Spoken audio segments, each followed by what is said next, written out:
everybody, I'm Adrian Bustamante from YouTube's Food Deconstructed, and today I'm going to show you a quick substitute for condensed milk and rum balls. So if you don't have condensed milk at the house or you want to use something different, this is a quick and easy substitute.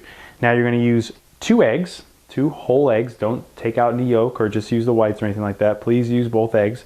You're going to use a 1/4 teaspoon of salt, a teaspoon of baking powder, another 1/4 teaspoon of vanilla, 2 cups of brown sugar, and then a 1/4 cup of flour. All those are going to be combined into a mixing bowl, and then you'll use this as the substitute for the condensed milk. So again, folks, I'm Adrian Bustamante, and this has been a quick substitute for condensed milk and rum balls.